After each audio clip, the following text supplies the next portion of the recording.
I see myself as like a character in a movie. I see life Yeah. as literally as a movie.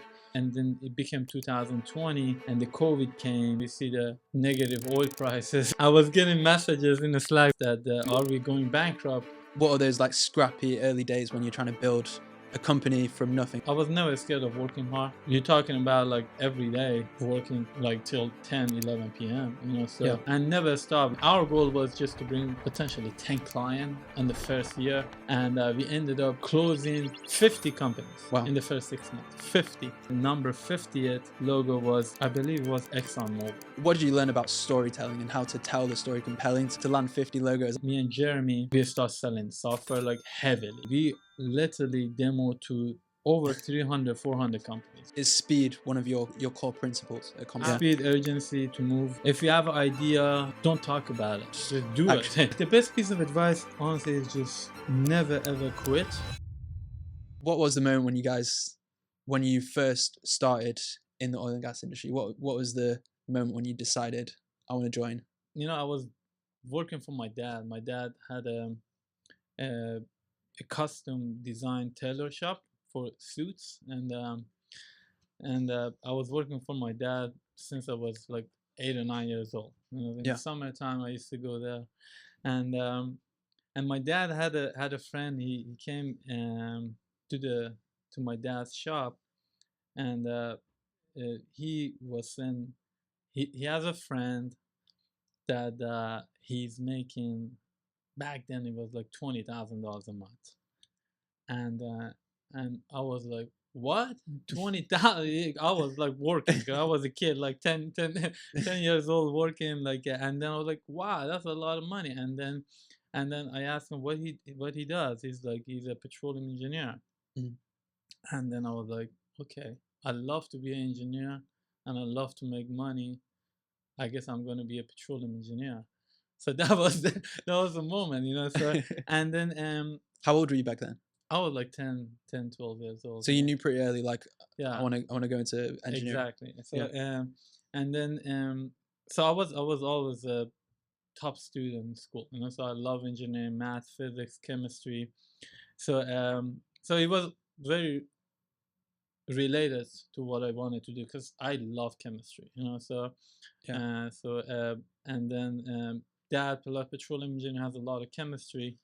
So yeah, so I start researching and let's start going to the oil fields actually, and I loved it even more and more because the actions and you just go to the field and you just hang out with people and they get. I mean, at least back then they were getting the best of the foods. They had The Shale apples. revolution. Yeah, yeah. I mean, this is like even before that. The bananas, like the biggest bananas I've ever seen in my life. I saw it in the oil field, like big apple, like everything was awesome.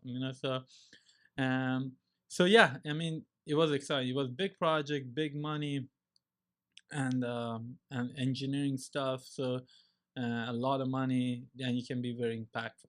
So yeah, that was when I And become more interested in the oil and gas. how old do you, like, when did you graduate? What was your first role So in the industry? I graduated from University of Louisiana. I got my master's in petroleum engineering, bachelor's and master's in petroleum engineering, Yeah. and my first job was at a company called Metairie Energy. Okay. So it was a small E&P in Louisiana. They had a lot of assets in Louisiana, a lot of old stripper wells. We had wells from almost over 100 years old, so very, very old wells. And those wells used to be, it was drilled by Standard Oil, like Yeah. they were that old. And so yeah, I worked there, and then I was the only engineer in the company. So it was funny when I had interview with my boss. um, I he asked me, what do you do? And I told him I'm a reservoir engineer. And he said, what is a reservoir engineer? And I started explaining to him what the reservoir engineer do. And then after explaining to him for a good 10 minutes, he's like, I think you're a geologist. So yeah. I was doing everything for that company, including geology and subsurface analysis, and engineering, even finance, building software, building website, you name it. Going to the field operations. I love that. I loved it Yeah. because I was involved in all aspects of the business, fundraising, and making a lot of important decisions for the company at a young age. This is right after graduation. I was like, I don't know, 23, 24 years old after my master's degree. Um, so yeah, I had a lot of autonomy, a lot of say in the company, and I started designing a very big water flood project. I started studying files from files from 100 years ago, handwritten stuff, putting everything together. It was like a big puzzle for Yeah. me to figure out this puzzle. It was very complex field. It was a salt dome, very complex. So I ended up designing a very big waterflood project, but it was at the time that nobody was interested in those types of projects. It was Yeah. at the beginning of the shale revolution, and so everybody were talking about Eagle Ford, Bakken, and 50,000 acres here, 20,000 acres there. Nobody cared about conventional at that time, so we had a hard time to raise money for that Right. project. So we tried many times to try to raise money for this waterflood project, but it didn't work. So and then at that time I made a move and I left Mary and I started working for Equinor. Back then Right. it used to be called Statoil. So I started working with Statoil as a well performance manager for Marcellus and Utica assets. Mhm. So yeah, that was the transition from conventional to unconventional for me, and this is like 2013, 2014 timeframe. And within those early days, you said you were in a lot of different parts of the business, marketing. You were the geologist. You're the reservoir Yeah, engineer. You were kind of being a mini like CEO within exactly. inside a small company. Yeah. So those early experiences, how did that shape you? And then what was like the turning point when you realized, okay, I have all of this knowledge and domain and expertise. I'm ready to make the jump and start ComboCurve. Yeah, I always love to do stuff myself. I was like working very hard. For me, it was not work. It was passion. It was like Yeah. solving a puzzle. So I was working Saturday, Sunday. For me, it didn't matter because I loved it. So I had a lot of drive for like just figuring things out, and I wanted to make a lot of money, right? Yeah. Um, and one thing that my previous boss, one thing that I learned from him is never ever quit, correct? Yeah. Because just working in the oil field is not an easy job. Like you're gonna go and do all your study and go and do your workovers or drilling or perforating. A lot of times, things are not going based on the plan. Everything's expensive. The mistakes are very costly. But but the point is like you should never ever quit, and you constantly have to looking forward and just. So we had a lot of tough times. We perforated a few layers. We did a lot of workovers. We did a lot of fishing jobs, and some of it wasn't going based on the plan. But Yeah. I learned never ever quit, and it just makes you a tougher person. So, and that is honestly more important than anything else. Because if you never quit and you're just resilient and persistent, you finally figure it out. So and since the beginning I was more about doing than just sitting down and thinking and planning too much. So I Yeah. was like, Yeah. the moment I had a plan in my head, I could start doing it right at the moment. I wasn't the person who sit down and I don't know uh, thinking about it for 6 months. No, I was like, okay, I'm gonna do this tomorrow. I'm gonna do it. I started doing it. So yeah, it's for me the moment that I figured that I can start a company. When I started working for Equinor, from day zero, I realized like a lot of decisions that we are making is very expensive decisions, multi-million, multi-billion-dollar decisions, and honestly, we didn't have the right software in front of us. Yeah. So because when I was at the Mary Energy, I was building my own software. I Yeah. was building anything that I wanted. It I was coding it myself. I was building it in Excel using again Spotfire. I was I was building my own software, however, I wanted it to function, and when you start working for a corporate, all of a sudden your hands are tied, and then these are specific software you have to use. These are sometimes the workflows and all that stuff. But I figured these workflows are not efficient, and it's just slowing me down by a lot. Not just me, everybody else, and the software are very archaic and very Yeah. hard to use. Like, uh, and it's just mastering those software. It was very difficult. Like it was not very well built in my opinion. It wasn't user friendly, and the workflows were very choppy. Yeah. And and it was at the time that we were supposed to make decisions very quick, because all of a sudden these big offshore companies coming onshore, from maintaining on 10, 20, or maximum 100 wells, possibly coming to onshore, all of a sudden dealing with 3,000 wells. Yeah. It was a nightmare, like so much stuff were going on. Like, every week we were getting 20, 30 AFEs that we were supposed to review, build type curve, run economics, and making recommendations while dealing with your day-to-day stuff, managing, again, planning new wells. It was a lot of stuff going on, and we didn't have the right software and technology and workflow and the right amount of expertise in the company. So yeah, again, even in Statoil, I started just using my own Excel models, because Yeah. I couldn't use the software. It was just very slow. And that was the motivation for me to start ComboCurve, because I realized this is a common problem in the industry. It's not just unique to Statoil. It's just everybody were dealing roughly with the same issues, and everybody had their own. Because they couldn't find the right software and the right solution, they were ended up building their own software internally. And but again, that's a very expensive exercise. So again, building software internally, it will it doesn't scale. Like, really, it does not scale. It will solve a short-term temporary issues for, I don't know, for a small team, but again, the moment the scales comes to the picture, and the standardization and collaboration, um, EMPs are not software companies. It's just Yeah. like that's the reality.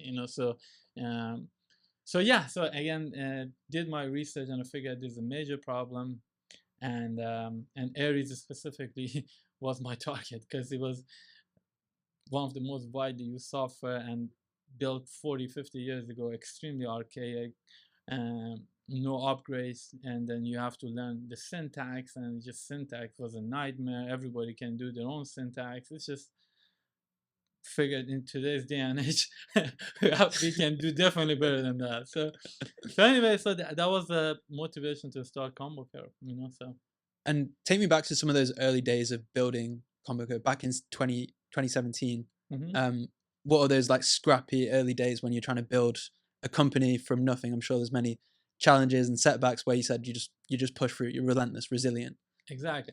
Just quitting from having it, like, my job was honestly a dream job for a lot of my friends. So it was Yeah. a fantastic company. Style was a great. Equinor is a great company. I was working there, so um, I had a honestly I had a great job, but uh, and incentives, everything was there. But again, for me, it was not a hard decision to pull the trigger and quitting. Correct? Yeah. Because I figured. Um, it's just hard to make a major impact in a very big oil company with a lot of, like, just potential bureaucracy and everything. So and it was, again, at the time that a lot of, again, it was during the shale, beginning of the shale and all that stuff. A lot of the companies not necessarily making money from the shale oil back then. Yeah. They were Yeah. losing money, so it was hard to make an impact. Everything was about cutting costs and letting people go. So I made that decision. So it was, again, I was never scared of working hard. That's what I love to do, actually. Um, you're talking about, like, every day working, like, till 10, 11 p.m. Yeah. So Yeah. and never stop. Like, you have to do fundraising. Obviously, that's the toughest thing to do Yeah. early on, because you don't have a lot of track record, especially in Houston. Again, back then it was significantly tougher to even raise money and capital, and it wasn't even nearly. Today is much easier, right? Like the startup community is getting stronger and stronger in Texas and Austin area, but back then it was early on. So fundraising for me was the toughest piece, especially early on with not too much of a track record. Yeah. Uh, so yeah, a lot of working days and night, and just learn programming myself. Start doing Python coding, and start building a lot of I don't know, just integrating my codes into Spotfire and just playing around with Spotfire a lot and testing a lot of stuff, machine learning, a lot of stuff. Like back then, like we used it very heavily. This is again 2017 time frame. So yeah. So going back to the point of fundraising, back in those early days, tell me about your first seed round, and I think today you've raised around 70 million in total. Tell me about the seed round and the Series A and Series B. Like, what's the evolution been like, and from the first time where it was very hard to raise capital, how has that transformed across like the life journey of ComboCurve? Yeah, so because specifically in Houston, because there was not that many ventures, to raise money, so they couldn't understand the whole venture business model a lot of times, and the valuation that you were getting, it wasn't very attractive again to raise money from the ventures. So yeah, you just non-stop talking to a lot of people, presenting to people, and try to go to your closest friend, like, and see if they want to fund your investment and fund your venture. So finally, I present to so many people. I don't know how many people, and then eventually, a friend of mine, he was a reservoir engineer, that he decided he made a lot of money in real estate, and and he has some money that to invest, and he invested initially 250,000. This is back in 2017. So in ComboCurve, and that was plenty for me to at least to have like 1 or 2 years of budget. So obviously, it, we try to keep the cost at the extreme minimum. So just home office, and just try to preserve the cash as much as possible, and we had that basically that angel investment 250,000, and non-stop coding, building the next version of the software, while uh, doing the fundraising for bigger fundraising. So we basically we had a prototype that we could basically showcase, and try to get more funding. And in 2018, in the summer, we were able to get our seed funding. We raised again from Rice Investment Group. As you guys know, they came from EQT. They sold they sold Rice Energy to EQT. And that was the time that we got the investment from Rice Investment.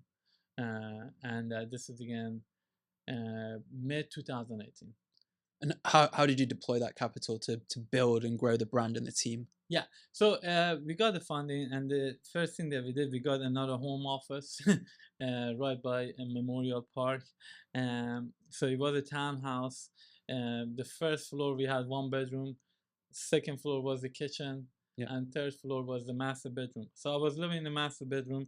Second floor, the kitchen was the office. So we put all our desk, and the first room. First floor, we had a small bedroom, and that was our boardroom. So meeting rooms and everything. So yeah, so at that time, me and Jeremy Gottlieb, so we were working together.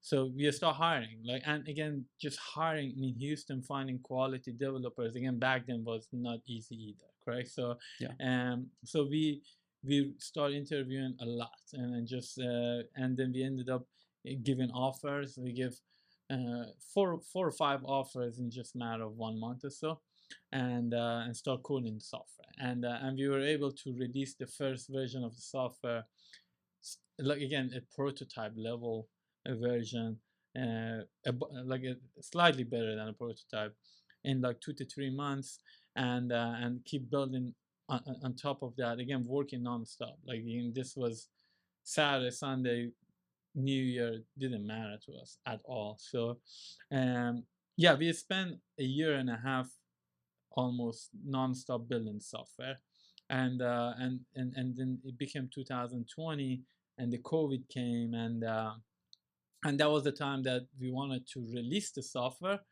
and then all of a sudden we see the negative oil prices.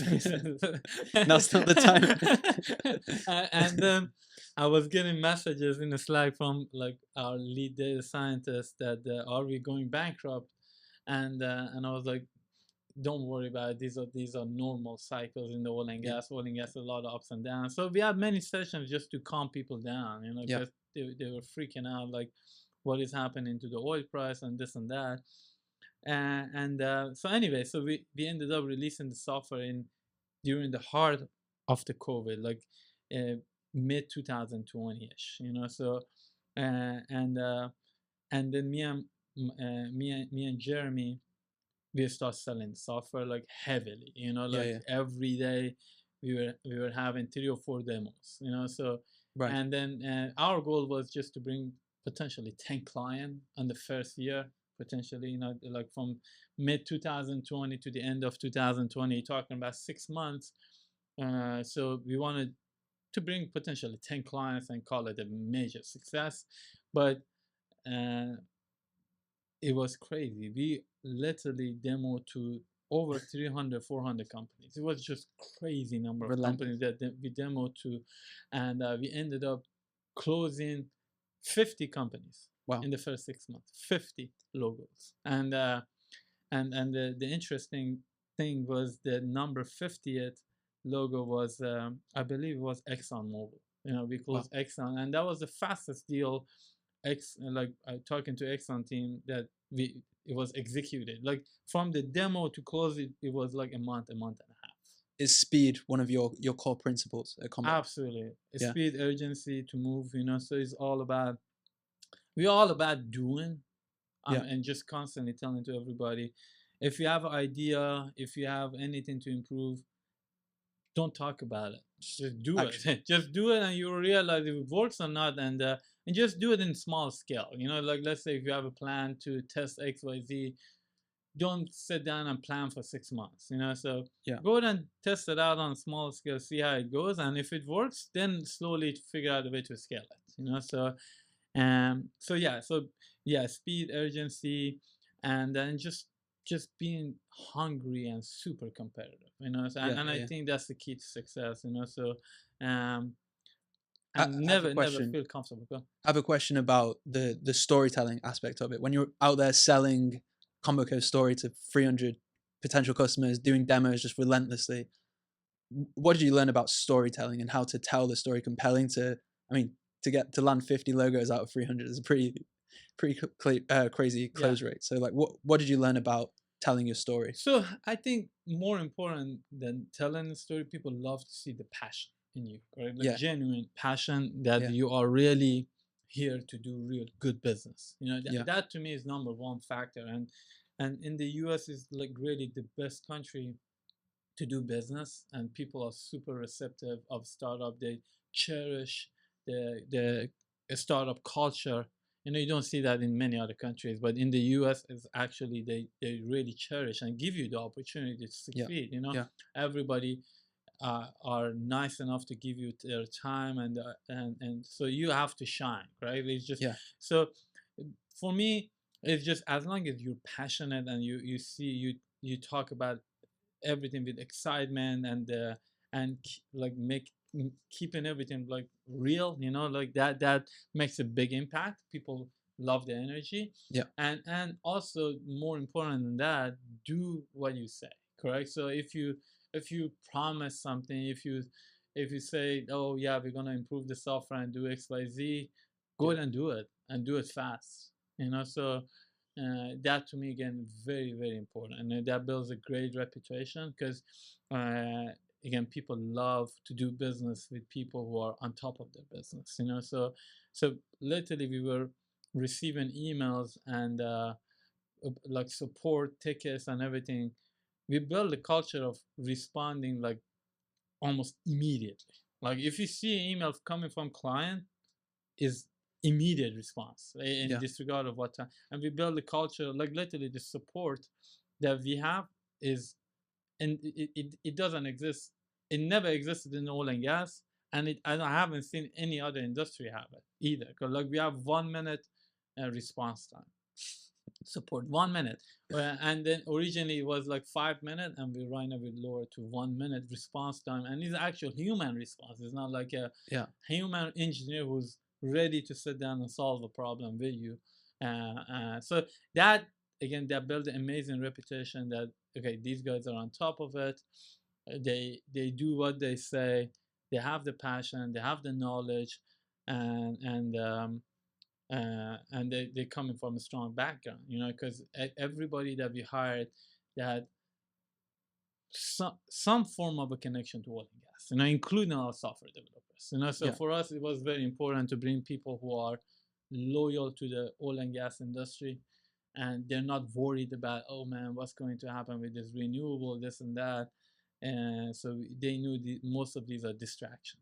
So For anyone out there listening who isn't a reservoir engineer and doesn't come from a technical background, how would you describe what your software does at ComboCurve? economics, so at the end of the day, everything's about economics, correct? So Yeah. so any decisions that you want to do, obviously, like one simple thing like simplicity, if you drill more wells, statistically you're going to make more oil, correct? Like it's just, that's how it is, correct? So but is it more economic? Possibly not. So and that's the most important question, because we are in the business of making money and not making oil, correct? Because people confuse that. So uh, a lot of engineers and everybody, like, just they're focused on making more oil, correct? Yeah. So and that's not necessarily the right goal in my opinion. Is that is You just have to figure out how to make more money, correct? And sometimes that means drilling less and just sitting there. Sometimes it means just doing nothing, correct? So Yeah. versus the traditional mindset is always bad, chasing more, increasing my recovery, this and that. So yeah, what ComboCurve do is just making economics a lot more easier and available to everybody, correct? So in the oil and gas, and our goal is just to make it extremely simple, that you don't even have to learn the software, and just anybody who is interested in oil and gas projects and they want to invest into oil and gas, which is a lot of these investments are lucrative.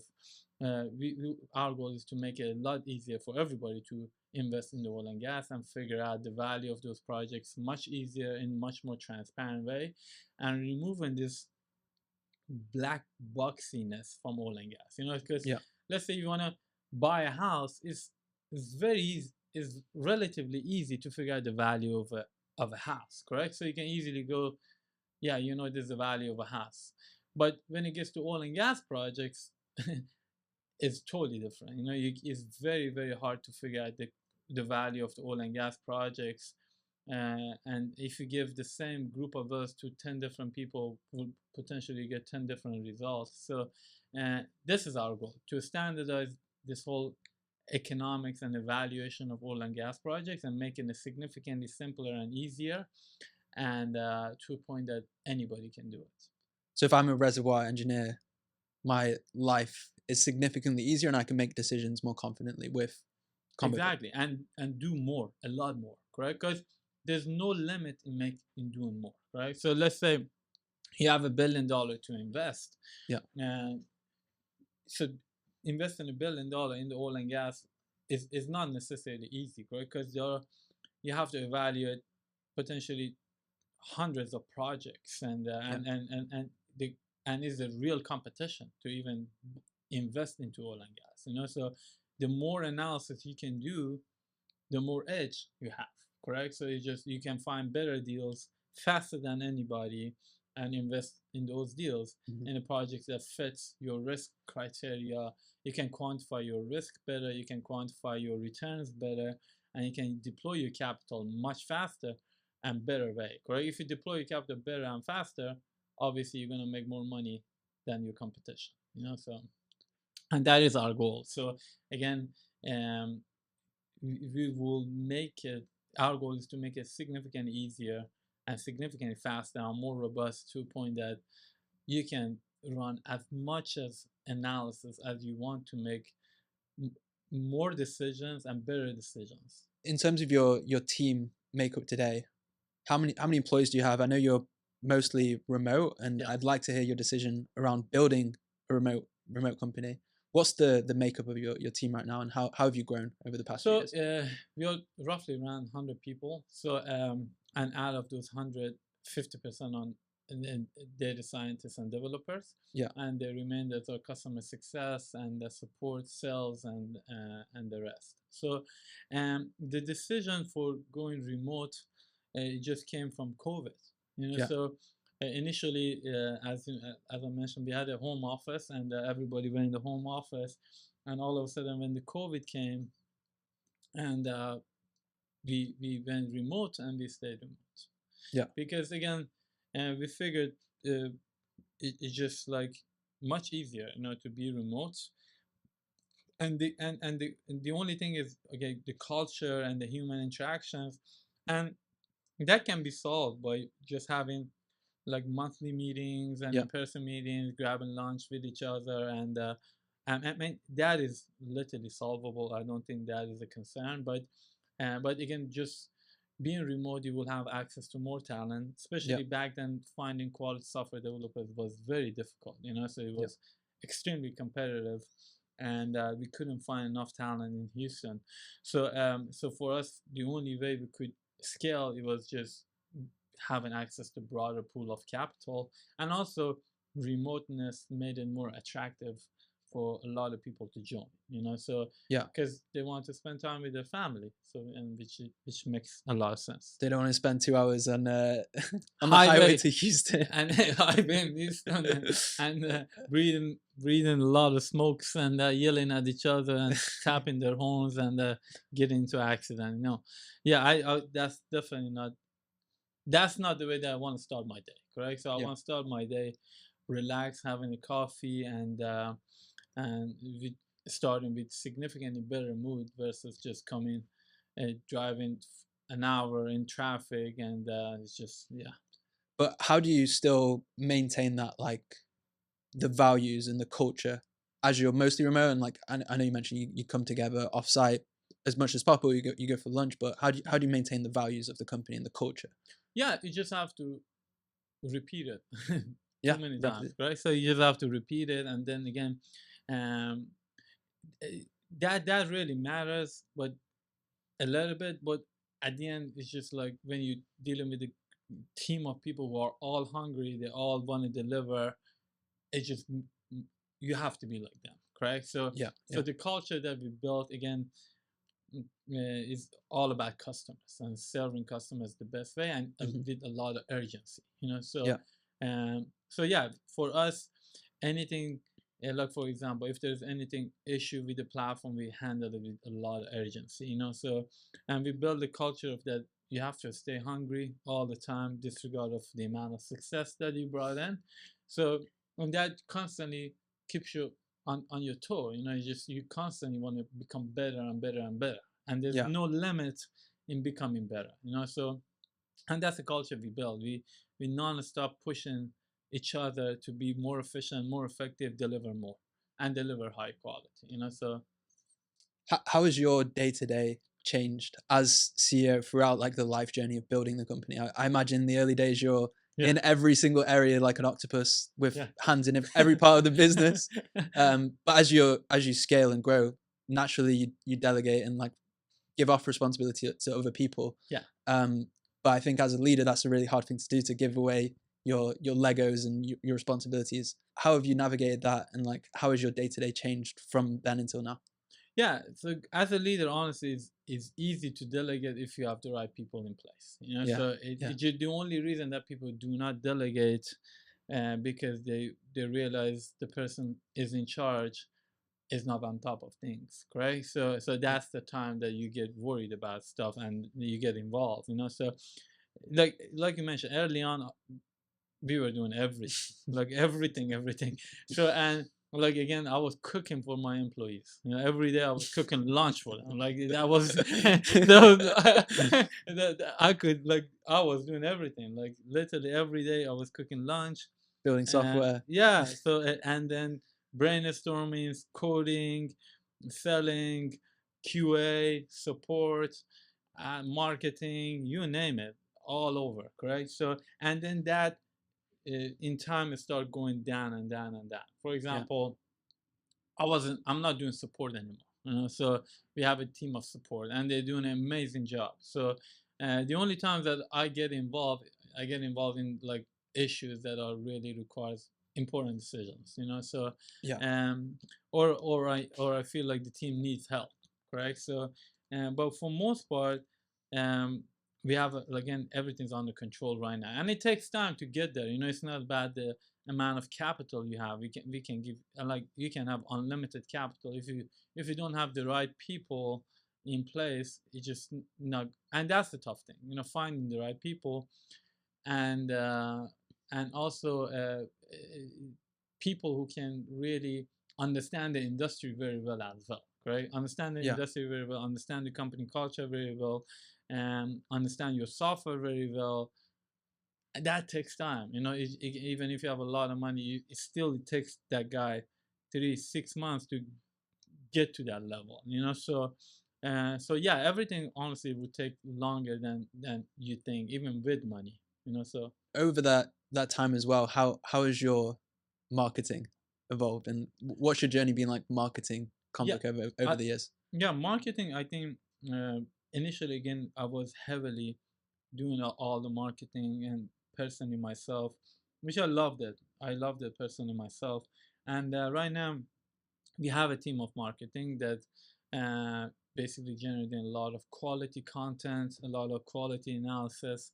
So what what we believe the right marketing is the marketing that really brings value to the industry, Yeah. and people love to watch it and learn something from that marketing. You know, so not just constantly saying we have the best software. You know, so Proof.